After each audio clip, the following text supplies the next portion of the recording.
je vais te dire un grand merci ce matin. Merci pour tout ce que tu fais. Ta parole dit que toutes choses concourent au bien de ce que toi tu fais. Tu nous aimes et tout ce que tu nous donnes, on l'accepte. Et ce matin, nous sommes venus pour te rendre grâce, pour te bénir et pour se nourrir également de ta parole. Je prie que ta parole, qui est une épée, puisse nous transpercer le corps, l'âme et jusqu'à l'esprit, afin que nous puissions être transformés, afin que nous puissions avoir le zèle et l'amour pour te servir au nom puissant de Jésus. Amen. Le thème de mon message, c'est soit le Jérémie de ta génération. Soit le Jérémie, dis à ton voisin, soit le Jérémie de ta génération. Amen. Alors, nous allons voir 5 caractéristiques de la vie de Jérémie. Le jeune prophète. Et il y en a une centaine. Une certaine que tu dois posséder et d'autres peut-être pas encore. Cependant, nous pouvons nous servir de l'histoire de Jérémie pour nous inspirer et nous améliorer. Ce matin, désires-tu les mettre de côté ou au contraire les utiliser et les mettre à profit pour l'Éternel? Si tu as pour projet d'être meilleur, alors ce message est fait pour toi. Alors, je dis 5 caractéristiques. Alors, première caractéristique, la jeunesse n'est pas un frein pour servir Dieu. Premier point, la jeunesse n'est pas un frein pour servir Dieu. Amen. Nous lisons dans Jérémie chapitre 1, le verset 6. Jérémie chapitre 1, le verset 6.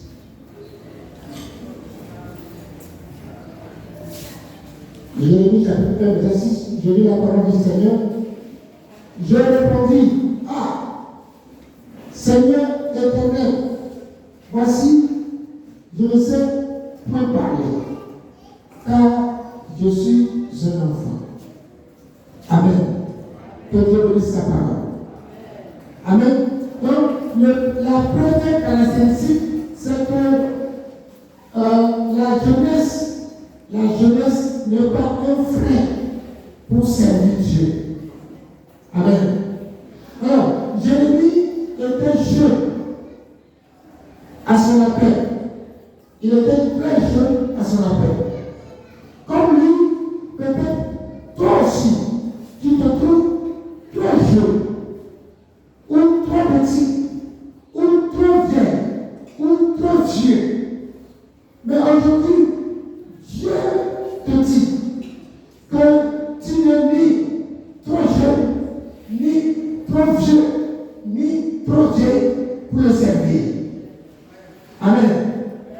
Voilà Jésus.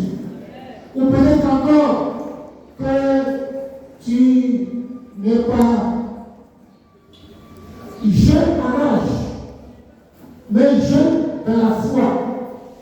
Et tu te dis, oh non, moi je ne peux pas faire telle ou telle œuvre. Dans l'église, quand tu es sauvé, tu reçois quelque chose. Tu reçois une grâce. Tu reçois un don. Et que tu dois mettre ce don au service de Dieu. Alléluia. Par exemple, tu te dis que tu ne peux pas encadrer la jeunesse. Tu ne peux pas encadrer les enfants. Tu ne peux pas prier. Tu ne peux pas jeûner. Non. Encore, tu ne peux pas faire partie du groupe de louange. Mais ce matin, laisse-moi te dire que tu n'es pas ni trop vieux, ni trop vieille, ni trop jeune pour servir le Seigneur. Alléluia. Tu peux prier. Tu peux prier. Tu peux parler à Dieu. Tu peux parler de Dieu autour de toi. Tout le monde peut le faire.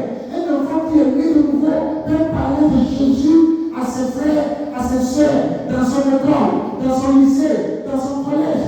Un enfant qui est né de nouveau, qui a donné sa vie à Jésus, peut parler de Dieu autour de lui. Amen. Je dis Amen. Tu peux décider de faire le pied. Et tout cela, c'est être au service de Dieu. Amen. Tu es une lumière. La Bible dit que tu es une lumière. Et partout où tu te trouves, ta lumière doit briller. Dans Matthieu, chapitre 13, chapitre 5, verset 13 à 15, il a dit quoi? Matthieu 5, 13 à 15. Vous êtes le sel de la terre. Si le sel perd sa saveur, à quoi la nuit rend-on? Tu es un sel. On fait quoi avec le sel? On prend le sel pour assaisonner. On prend le sel pour assainir. On prend le sel pour donner goût à la nourriture. Tu dois avoir un goût, frère, soeur. Tu dois avoir un goût. Et que les gens vont venir de toi. Les gens vont venir savourer ta saveur. Donc le goût que tu as. Alléluia. Je dis Alléluia. Mais chaque enfant de Dieu, que tu sois jeune, que tu sois vieux, tu es un sel pour le Seigneur. Alléluia. Je dis Alléluia. Et au verset 14, il dit, vous êtes la lumière du monde. C'est nous qui devons éclairer les ténèbres de ce monde. C'est nous, partout où nous sommes, notre comportement, notre manière d'agir, notre manière d'aimer, notre manière de donner, notre manière d'approcher les uns et les autres, fait de nous la lumière. Alléluia. Je dis la lumière. Tu ne peux pas être enfant de Dieu et être caché. Tu ne peux pas être enfant de Dieu et se cacher. Ce n'est pas normal. Amen. Partout où tu te trouves, il faut que ta lumière brille. Amen. Partout où tu te trouves, ta lumière va briller. Et c'est là que Jésus a dit, on n'allume pas une lampe pour la mettre sous le boisseau. Amen. Mais on la met sur le chandelier et elle éclaire tous ceux qui sont dans la maison. Ta lumière doit être visible pour éclairer. Ne dis pas comme Jérémie que je suis trop jeune. Non, au pire, je suis trop vieux. Je suis trop vieille pour servir le Seigneur. Non. Alléluia. Je dis Alléluia. Gloire à Jésus. Ne dis pas de toi ce que Dieu ne dit pas. Si tu dis que tu ne peux pas faire, Dieu ne dit pas que tu ne peux pas faire. Dieu dit que tu peux faire. Tu peux faire. Amen. Si tu dis que je ne peux pas faire, tu es en train de faire mentir Dieu. Et Dieu ne serait pas content. Amen. Dis à ton voisin, tu peux le faire. Alléluia. Jérémie était qu'un enfant. Mais Dieu ne le voyait pas comme un enfant. Amen. Dieu ne le voyait pas comme un enfant. Dieu voyait Jérémie comme un canal pour sa mission. Dieu voyait Jérémie comme une bouche pour parler. Dieu voyait Jérémie comme des mains pour servir. Dieu voyait Jérémie comme des pieds pour aller dans les lieux où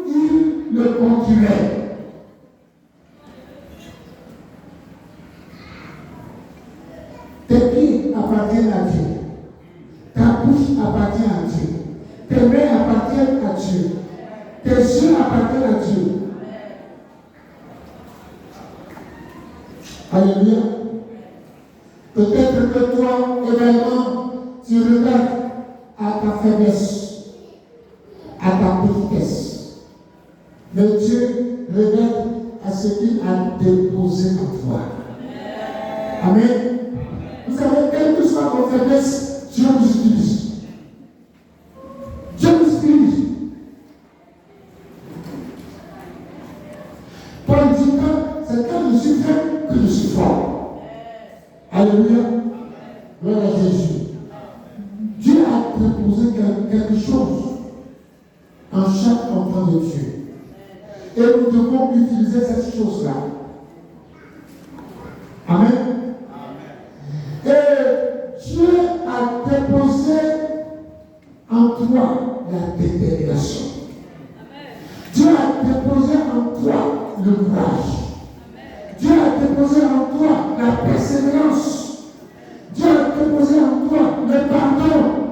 Dieu a déposé en toi la victoire. Dieu a déposé en toi la patience. Dieu a déposé en toi la facilité du langage. Amen. Tu peux déclarer ce que Dieu a déposé en toi. Quand tu te vois ce matin, est-ce que tu arrives à discerner ce que Dieu a déposé en toi? Il faut déclarer ce que Dieu a déposé en toi. Déclare ce que Dieu a déposé en toi. Déclare ce que tu te sens capable de faire pour Dieu. Alléluia. Et dis Alléluia. Nous devons le faire. La deuxième caractéristique, deuxième point, l'obéissance infaillible à Dieu. L'obéissance infaillible à Dieu. Vous voyez, Jérémie, malgré ses craintes, a toujours été soumis à Dieu et à l'Esprit de Dieu. Nous devons être soumis à Dieu et au Saint-Esprit. Et toi, et moi, sommes-nous à l'écoute de ce que Dieu nous demande de faire? Est-ce que nous sommes à l'écoute de ce que Dieu nous demande de faire? Sommes-nous désireux d'accomplir la volonté de Dieu dans nos vies? Accomplir la volonté de Dieu dans l'Église? Accomplir la volonté de Dieu dans nos familles? Souvent, nous disons oui Seigneur avec nos lèvres, mais nos actes disent non Seigneur. Souvent nous disons oui Seigneur, je vais le faire, mais en toi qui dis non Seigneur. Mais jusqu'à quand? Jusqu'à quand frère? Jusqu'à quand sœur? Jusqu'à quand tu as dit oui, mais ton cœur dit non. Ta bouche dit oui, mais ton cœur dit non. Jusqu'à quand? Sache que si Dieu te rappelle, tu ne peux plus le servir. Quand Dieu te rappelle, tu ne peux pas servir le Seigneur. C'est quand nous sommes vivants que nous devons servir le Seigneur. Et nos œuvres vont nous accompagner un jour. Amen. Je dis Amen. Je lis dans Matthieu chapitre 15, verset 8. Mais avant de lire, je voudrais que tu te tournes vers ton frère et tu lui demandes jusqu'à quand vas-tu servir le Seigneur? Dis jusqu'à quand vas-tu servir le Seigneur?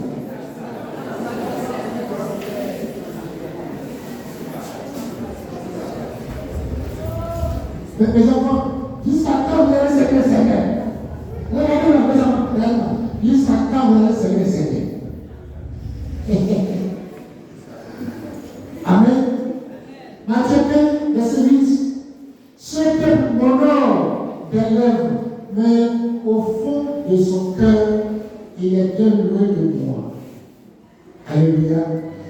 Bien, ne soyez pas des gens aujourd'hui pour venir à l'église pour quelqu'un et guérison, miracle. Non!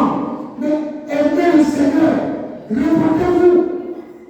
Mais nous devons repentir. Et laisser notre cœur à Jésus. Et Jésus va travailler dans notre vie. Au lieu de chercher la guérison au mariage. Non! C'est notre transformation que Dieu veut d'abord. Amen. Je dis Amen. Jésus a dit, ce peuple m'honore des lèvres, mais au fond de son cœur, il est loin de moi. Faut dire, je fais partie de ce peuple-là. Alléluia. Bien-aimé, parfois Dieu nous informe et nous dit ce que nous devons faire. Mais est-ce que nous sommes à l'écoute? Souvent Dieu nous parle et il nous dit ce que nous devons faire dans son église, ce que nous devons faire à côté de son serviteur. Mais est-ce que nous sommes à l'écoute? Est-ce que nous comprenons? Est-ce que nous saisissons?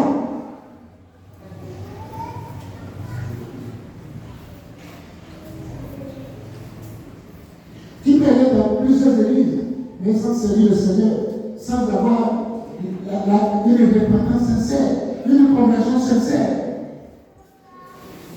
Alléluia. Je dis Alléluia.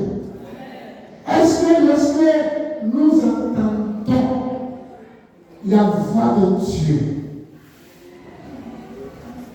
est-ce que nous appliquons ce que Dieu nous indique et nous conseille de faire? Alléluia. Quand tu es sauvé et tu es dans une église, Dieu te fait quelque chose.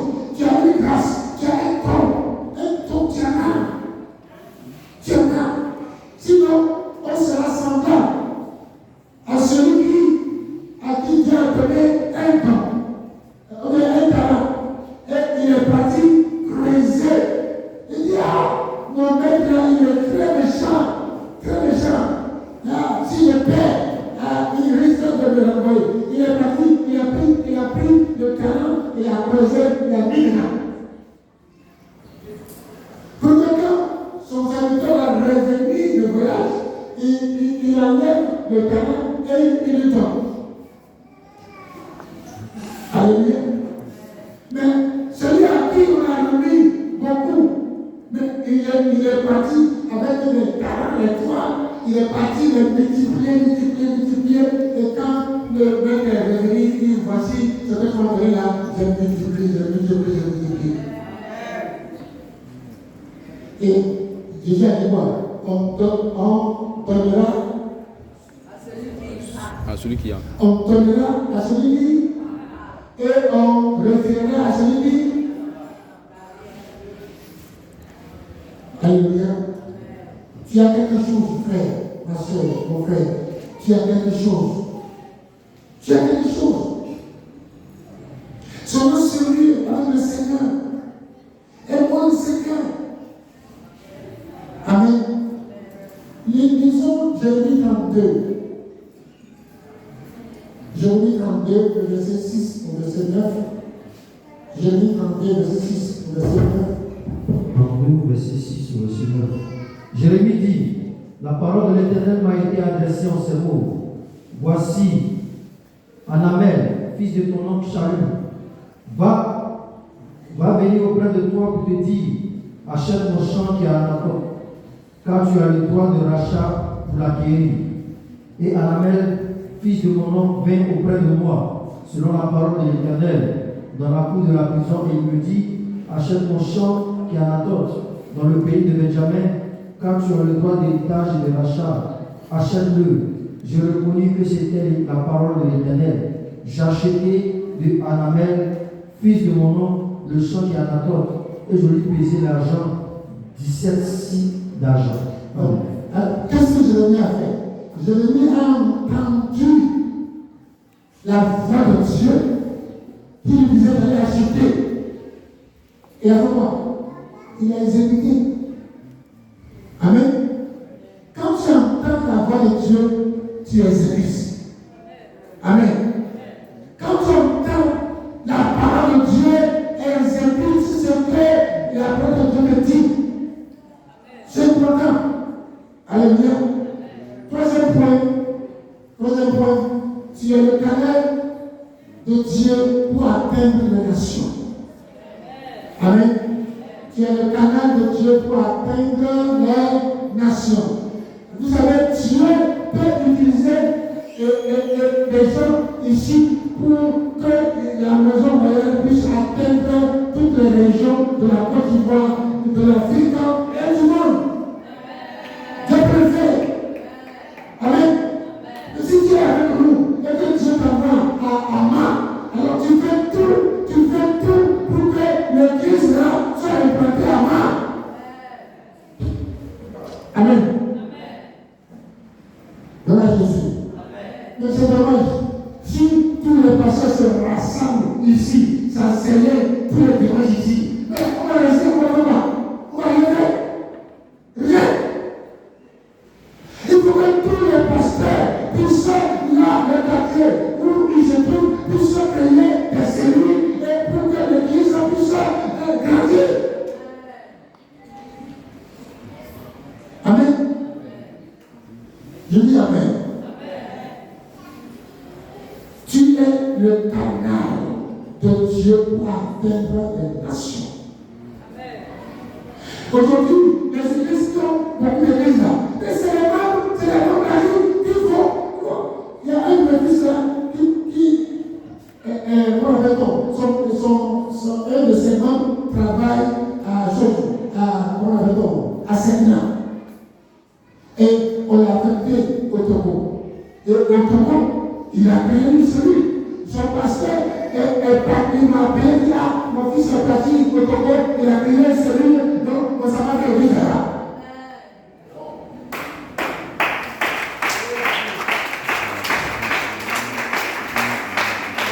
Donc si les pasteurs sont assis autour de moi, on va faire comment? Rien. L'église ne peut pas avancer. Amen. Écoute encore, écoute Jérémie chapitre 1, verset 9. Jérémie chapitre 1, verset 9. Je lis la version matin. Pas ce matin.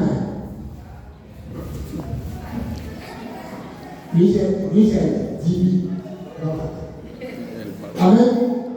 Jérémie chapitre 1, et puis tu vas lire ta version également. Et l'Éternel avança sa main et toucha ma bouche. Puis l'Éternel me dit, voici, j'ai mis mes paroles dans ta bouche. Oh, le Saint-Esprit est en train de parler à quelqu'un ce matin. Je sens dans mon esprit que le Saint-Esprit, Dieu te parle. Dieu veut t'utiliser, mais tu es en train de résister pour sortir de ton coin. Sors de ton confort. Viens, on va servir le Seigneur. Alléluia. Viens, on va servir le Seigneur. Amen. Jérémie était un prophète. Et il parlait de la parole de Dieu. Et toi aussi, Dieu peut utiliser ton prophète. Dieu peut utiliser ton prophétesse. Tu peux parler de la parole de Dieu. Alléluia. Je dis Alléluia.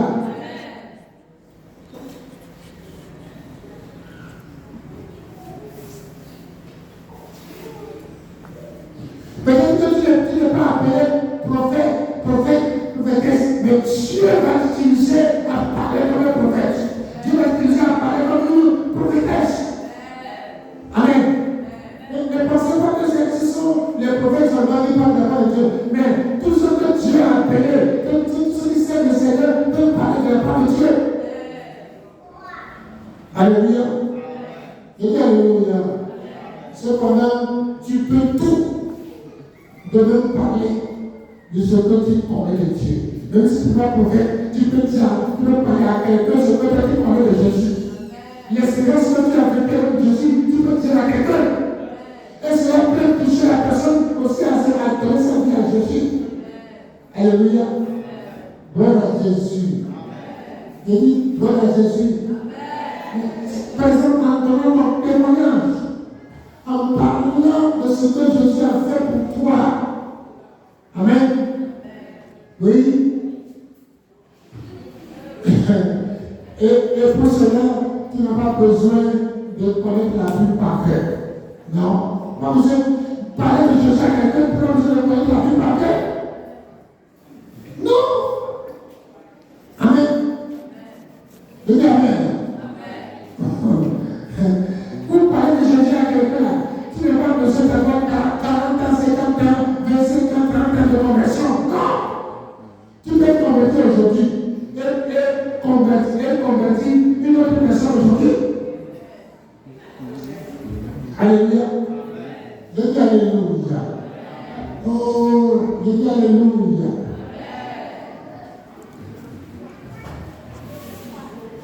Tu dois appartenir à un seul, c'est-à-dire à un département de l'Église. Ça, c'est obligatoire.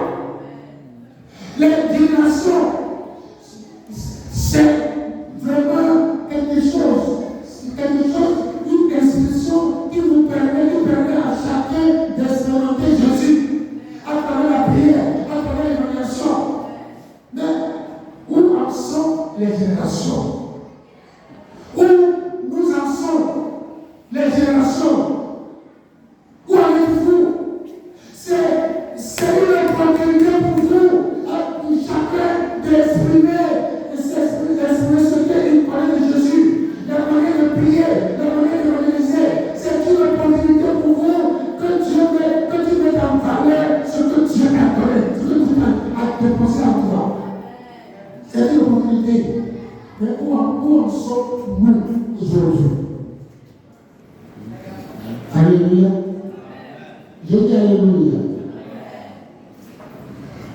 Je vais dire quelque chose. Si Dieu t'a placé dans une famille, si Dieu t'a placé dans une école, si Dieu t'a placé dans un lycée, si Dieu t'a placé dans une université, dans un collège, c'est pour que tu puisses parler de lui. Parce que tu as la lumière, n'oublie jamais. N'oublie jamais que tu as la lumière. Alléluia. Si tu as déménagé, tu es rentré dans un nouveau quartier, il faut évangéliser. Amen. Je dis Amen. Oui, partout où Dieu t'envoie, c'est pour que tu puisses ouvrir ta bouche et parler de la part de Dieu. C'est simple. Amen. Ah, il ne s'est pas de crier. Oh, le travail ici à Cocody, il t'a envoyé à Cocody pour que tu sois sauvé pour Jésus. Si tu t'envoies à Cocody, c'est pour que Cocody soit sauvé pour Jésus. Amen. Je dis Alléluia. Voici la mission que Dieu te donne. Tu es un cadavre, un vrai cadavre. Il dit, tu es un vrai cadavre. Amen. Dis à ton voisin, tu es un canal spécial de Dieu pour atteindre les nations.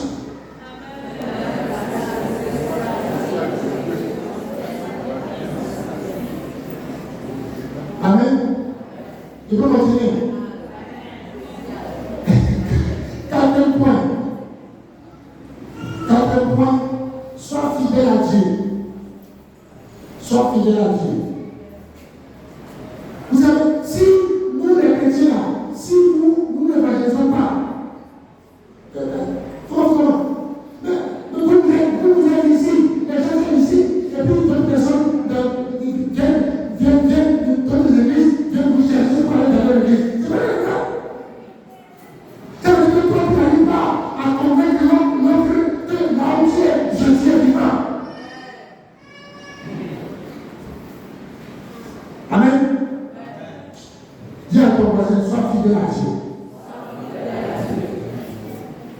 Dans les chapitres 26 et à 29 de Jérémie, les chapitres 27 jusqu'au chapitre 29 de Jérémie, nous le voyons combattre les faux prophètes. On voit Jérémie combattre les faux prophètes. Il y avait des faux prophètes, mais Jérémie est resté fidèle à Dieu. Mais c'est vous là, c'est vous les prophètes de votre génération, c'est vous qu'on met dans toutes ces églises. C'est pas normal. Alléluia. Jérémie, il a combattu les faux prophètes. Il les a combattus. Mais si tu crois que tu es ici, si tu crois que la parole est prêchée ici, tu vas aller chercher quoi ailleurs? Il faut que toi-même tu te répondes et que tu t'alignes à la parole de Dieu et la guérison qu'il aura, la visite qu'il aura. Tout ce que tu vas dire, tu vas l'avoir. Amen. Je dis Amen. Gloire à Jésus. Moi, comme vous voyez ici, là, j'étais le plus pauvre. J'étais très pauvre. Ma famille était très riche. Et quand j'ai vu mon église à l'université, et que j'ai dit à ma famille que Dieu m'a appelé, mais tout le monde était contre moi, parce que l'espoir était sur moi d'aller devenir ministre et de donner à manger. Et aujourd'hui, je suis supérieur à un ministre.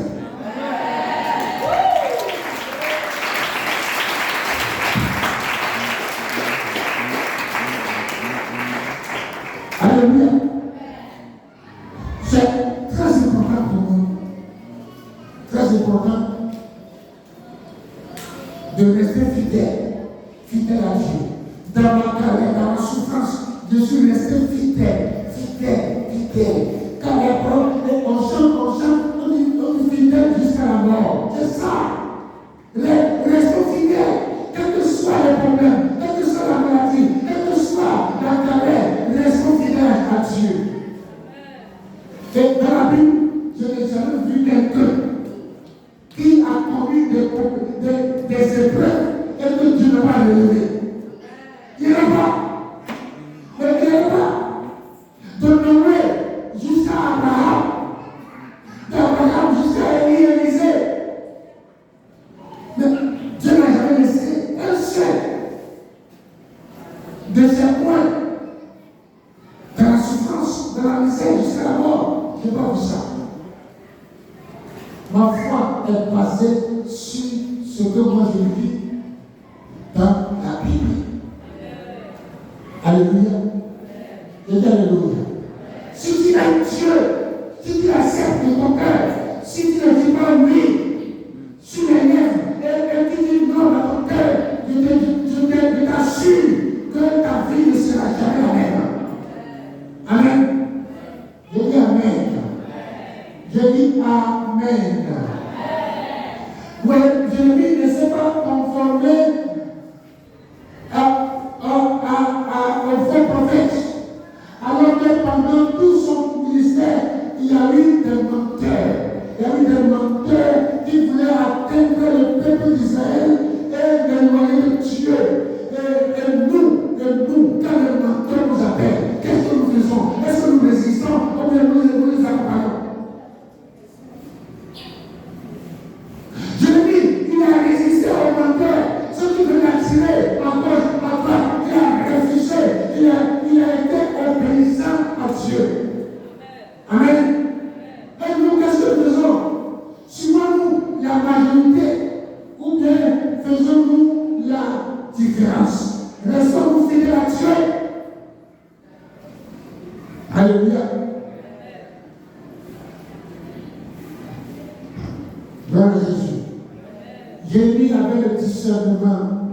Il était sensible à l'Esprit de Dieu pour ne pas tomber dans le piège et pour réussir à différencier les imposteurs des véritables prophètes. Amen. Donc, restons fidèles restons fidèles et attachés à Dieu, car les menteurs ne peuvent pas hériter le royaume de Dieu. Alléluia. Soyons attachés à Dieu. Attachons-nous à Dieu. Amen. Car nous savons tous que le diable est le père du mensonge. Amen. Et même quand personne ne te voit,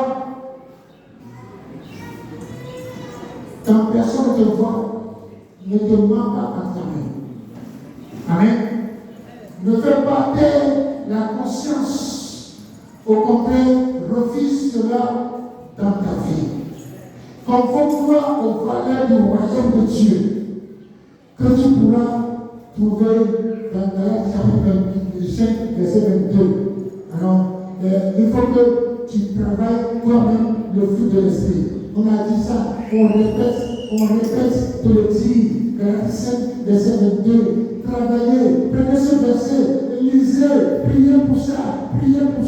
La vie d'un chrétien, je prouve dans Galates 5, la marche vraie devant le Dieu, c'est Galates 5, verset 22. Alléluia. Il y a alléluia. Le dernier point, cinquième point, sois transparent. Sois transparent. Ou bien transparent.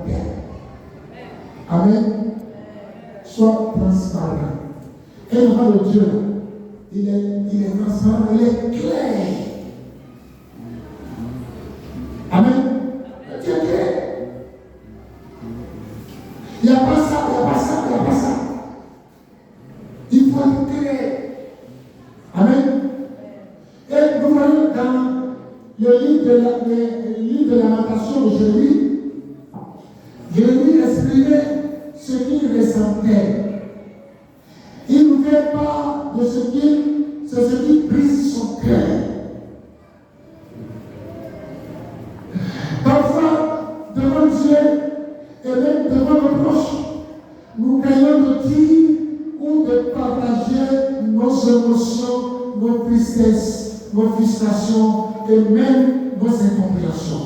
Sur le cœur, quand quelque chose ne va pas, tu vas dire dans ta famille que Dieu ne va pas, appelle et puis parler, pour se clair. Tu dois être clair, ton cœur doit être clair, transparent. Alléluia. Je dis alléluia. Bien-aimé, la marche avec le Seigneur est simple. Très simple. Soyons des hommes, soyons ces hommes, ces femmes, ces jeunes hommes et ces jeunes femmes, parlant à Dieu de cœur à cœur, sans faux fiant, sans faux semblant, mais avec vérité, parlons à Dieu cœur à cœur, sans faux semblant, sans faux fiant, avec vérité. N'ayons pas de crainte à Dieu.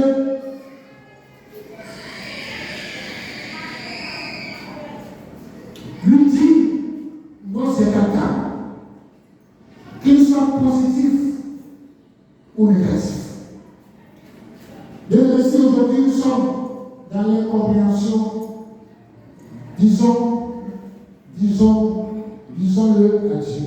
S'il y a une incompréhension, Seigneur, vraiment, je ne suis pas compris avec mon pasteur, je ne suis pas compris avec mon frère, ma soeur.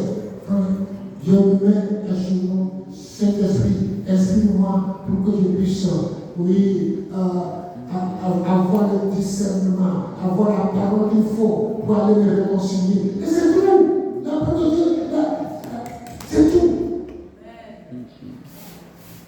Alléluia. Si nous sommes attristés, que nous sommes attachés, Seigneur, je suis attristé par tel comportement, telle personne, je suis attristé, mais viens